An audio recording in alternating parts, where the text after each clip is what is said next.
vocês estão? Eu espero que bem. Aqui é a Amanda e esse é o primeiro vídeo que eu tô gravando em 2015, então eu espero que a virada de vocês tenha sido ótima e eu desejo um 2015 incrível pra todos nós e mesmo que coisas não tão legais aconteçam, que pelo menos a gente aprenda com elas, faz parte, né? Mas enfim, que 2015 supere as nossas expectativas e que seja um ano com muito livro bom, muito filme bom e muita música boa também.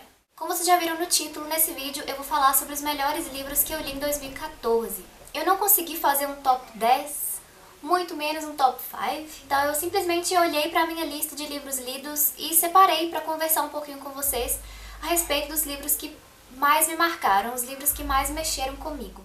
Alguns livros que eu vou comentar aqui já tem vídeo aqui no canal, então eu vou deixar os links na descrição para que você possa assistir caso você tenha interesse. Eu separei em algumas categorias para ficar um pouco mais organizado para mostrar aqui para vocês, mas em algumas categorias eu coloquei mais de um livro, eu não consegui escolher só um, então vamos lá, chega de enrolação, vamos falar desses livros. Na categoria poesia, eu tenho 4 livros para mostrar para vocês. Toda a Poesia, do Leminski. Eu não fiz vídeo sobre esse livro, mas tem texto lá no blog, caso alguém queira ler. E como o próprio nome já diz, Toda a Poesia, nesse livro tem todo o trabalho de poesia do Leminski. Uma coisa que eu comentei, inclusive no texto que eu escrevi, é que eu acho incrível como Leminski tem intimidade com as palavras. Lendo esse livro aqui, a impressão que eu ficava é que o Leminski consegue fazer poesia com tudo, sabe? Com o nada, melhor dizendo. Com as palavras que ele escolhe e a forma como ele organiza essas palavras. É incrível, me apaixonei por esse livro. Ele mexe, eu me pego relendo, tem várias marcações das que eu gostei mais, das que me marcaram mais. Então, vira e mexe, eu pego esse livro e dou uma relida. Toda poesia incrível.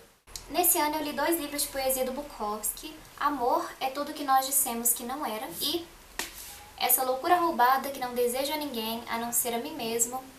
Amém. Pra você que tá aí me ouvindo, talvez pareça exagerado falar isso, mas eu nem consigo exteriorizar muito bem, explicar pra vocês como várias poesias desses livros aqui, desses 2 livros, me atingiram. O Bukowski é uma coisa, porque você tá lendo poesia, mas muitas vezes eu nem sentia que eu tava lendo poesia. Eu tinha a impressão de que eu era imersa naquela história mesmo, sabe? Ele tem a capacidade de muitas vezes contar uma história dentro, assim, de algumas estrofes. Coisa que eu acho muito incrível nas poesias dele é que não tem muita firula. Não é uma coisa, nem é organizado, parece, pra ser bonito, uma coisa pra te impactar pela beleza. Não, é justamente porque é direto, é real e te atinge, assim, na lata. Gente, sensacional. E um livro de poesia que, na verdade, eu reli esse ano foi Sentimento do Mundo, do Drummond. E é amor demais, gente. Eu não tenho o livro aqui, nas 2 vezes que eu li, ou 3, nem sei mais, eu peguei emprestado na biblioteca da faculdade. Preciso ter o meu exemplar de Sentimento do Mundo, porque eu tenho vontade de reler aquele livro constantemente.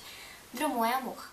Alguém, há algum tempo, me pediu para fazer um vídeo indicando livros e autores de poesia que eu gosto. Pessoa que me pediu esse vídeo, eu espero de verdade que você esteja assistindo esse vídeo aqui, porque esses livros eu recomendo muito, esses autores eu recomendo demais, mas eu espero de verdade ainda fazer um vídeo só falando sobre livros de poesia que eu gosto. A próxima categoria é autoficção. Como o nome já dá a entender, a autoficção são livros que são uma mistura de autobiografia com ficção. E eu li 2 livros de autoficção esse ano que eu gostei demais. A Redoma de Vidro, da Sylvia Plath. Eu queria ler esse livro há tanto tempo, mas a outra edição dele que tinha aqui no Brasil era super esgotada, eu nunca consegui encontrar aquela edição. E agora, há pouco tempo, saiu essa edição nova aqui pela Biblioteca Azul, que é um selo da Globo Livros. Finalmente, edição nova de A Redoma de Vidro, para quem, assim como eu, estava buscando esse livro há alguns anos. Não é um livro fácil, não foi uma leitura fácil pra mim, no sentido de que é uma leitura que mexeu muito comigo. E é uma leitura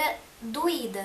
Não é difícil a linguagem, a leitura é muito fluida, mas a história mexeu muito comigo. E de um jeito que machuca. Então, foi uma leitura difícil por isso, mas foi gratificante. E o outro livro de autoficção foi Misto Quente, do Bukowski. Nesse livro a gente acompanha a história do Henry Chinaski, e enquanto a gente está lendo esse livro, a gente acompanha a história dele da infância até o início da fase adulta. É o que a gente chama de romance de formação, né? O Henry não era uma pessoa muito fácil de lidar, O que eu sentia, o que eu percebia quando eu tava lendo esse livro é que ele era um desajustado. As coisas e as pessoas o incomodavam de alguma forma e ele parecia não saber muito bem lidar com aquilo. Ele parecia não saber muito bem lidar com ele mesmo. Então as coisas acabavam o afetando demais. Nesse livro a gente acompanha a vida do Henry, como ele foi se formando a partir de tudo que acontecia com ele. Enfim, gostei muito de ter lido esse livro. Na categoria de não ficção, tem o livro Serial Killers, Louco ou Cruel, da Ilana Kazoy. E esse livro, gente, foi outro livro difícil. Novamente, não pela escrita, e sim pelo conteúdo, pelo que a gente encontra aqui. Logo que esse livro chegou, eu comecei a ler, eu tava muito curiosa pra ler. E no primeiro dia, nos 2, 3 primeiros dias, eu li muito. Eu pegava e lia muito. Mas de repente me deu um baque, assim, porque quando eu comecei a de fato entrar nos casos, porque no início do livro a gente tem um apanhado geral sobre os serial killers, umas curiosidades, ela vai apresentando a gente a esse mundo, e depois são só casos, são vários casos de serial killers ao redor do mundo. E aí quando começaram os casos, é difícil. Às vezes eu até esquecia, sabe, que eram histórias reais e eu, sei lá, viajar. Mas aí quando bate em você que aquilo realmente aconteceu, você fala, putz, eu tive que ir digerindo a leitura aos poucos. E por mais que eu quisesse acabar de ler, a leitura não me deixava bem. Gente, é difícil você absorver isso. É difícil você ler isso aqui e ficar imune. É uma leitura que te atinge, assim, pelo menos me atingiu muito forte. Eu ficava meio baqueada. Mas é um livro interessantíssimo. Na categoria de biografia / autobiografia, eu tenho 2 livros. Sua Voz Dentro de Mim, da Emma Forrest. Já tem vídeo sobre esse livro aqui no canal, então eu nem vou comentar muito sobre ele. Eu fiquei conhecendo a Emma Forrest com esse livro, então eu li a autobiografia de uma pessoa que eu nem sequer conhecia e ainda assim foi uma leitura incrível, incrível. E outro livro é A Estrela que Nunca Vai Se Apagar. Esse livro é uma mistura de autobiografia com biografia, porque tem escritos da própria Esther aqui, mas também tem escritos dos pais dela, sobre ela, de amigos, enfim. Fiquei muito apaixonada pela história da Esther. Terminei de ler esse livro e eu fiquei, gente, feliz pelas pessoas que puderam conviver com ela. Uma das coisas que mais me admirou na Esther era a facilidade que ela tinha de demonstrar o amor que ela sentia pelas pessoas. Eu tenho bastante dificuldade nisso, e eu não tô dizendo nem de amor romântico não, tá, gente? De qualquer amor. Amor que você sente pelos seus pais, pelos seus irmãos, pelos seus amigos, enfim. Sou meio travada nesse sentido. E a Esther fazia isso de um jeito tão natural. Achei uma história de vida incrível. Curta, infelizmente, ela não viveu tanto, mas eu acho que ela conseguiu espalhar amor. Amor esse livro, amor. Na categoria de ficção científica tem A Cidade Inteira Dorme e Outros Contos Breves, do Ray Bradbury. Já tem vídeo sobre ele aqui no canal também, então não vou me estender muito. Mas, gente, sensacional. Como eu disse lá no vídeo, as histórias começam de um jeito que você fica assim, meu Deus, que coisa sem noção é essa que eu tô lendo? Aí depois ia mudando, você ia enxergando as coisas, sabe? Conseguindo fazer conexões daquela história que tinha começado meio maluca com coisas que você vê agora. Gente, é sensacional, sensacional. Leiam esse livro. Na categoria YA, são os jovens adultos, tem Eleanor and Park. Falei muito sobre ele também no vídeo que eu fiz sobre Eleanor and Park. E, gente, nossa, me apaixonei muito pela história dos dois. Tenho um carinho sincero por esse livro e por esses dois personagens. Na categoria de ficção, eu tenho 3 livros para mostrar para vocês. Primeiro, Clube da Luta, do Chuck Palahniuk, desculpa, não sei falar o nome dele. Que surpresa boa foi Clube da Luta. Quando eu comecei a ler, eu pensei que eu pudesse não gostar tanto, porque o nome é Clube da Luta.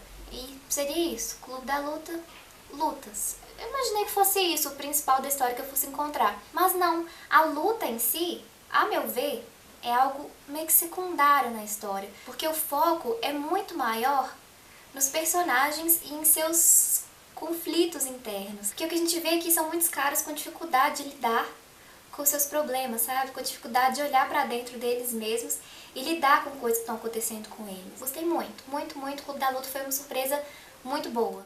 Outro livro é Menino de Ouro.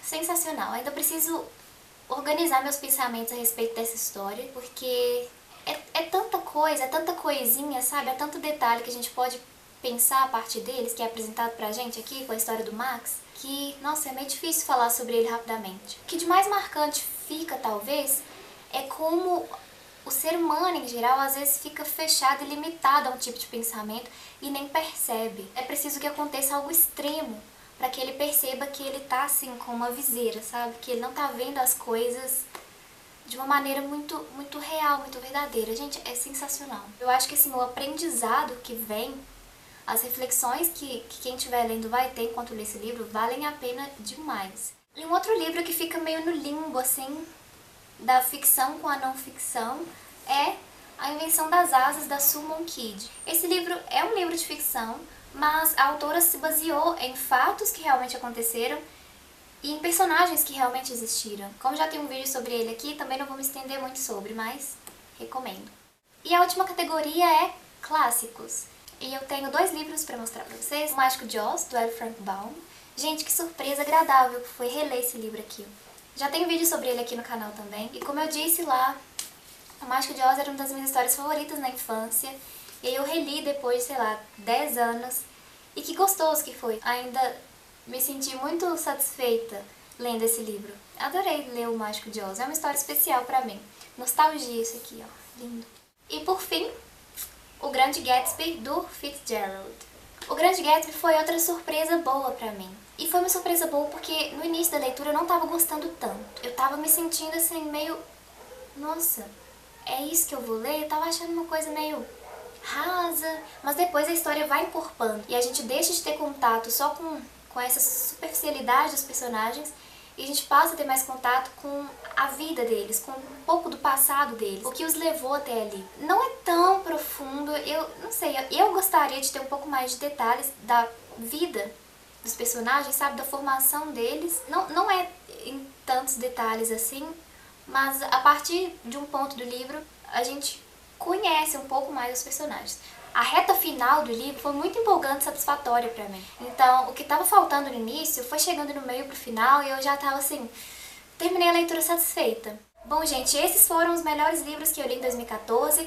Me contem aí nos comentários se vocês já leram algum dos livros que eu citei, se vocês gostam também. Vamos bater um papo aí, vamos trocar ideia. Então é isso, vou ficando por aqui. Muito obrigada por ter me assistido. O link do blog e das redes sociais que eu uso ficam sempre na descrição do vídeo. Se você quiser me acompanhar em alguma delas, fica à vontade. Se tiver gostado do vídeo, não esquece de avaliar. E se é novo por aqui, se inscreve no canal. Boa semana pra você e a gente se vê por aí ou no próximo vídeo. Beijo!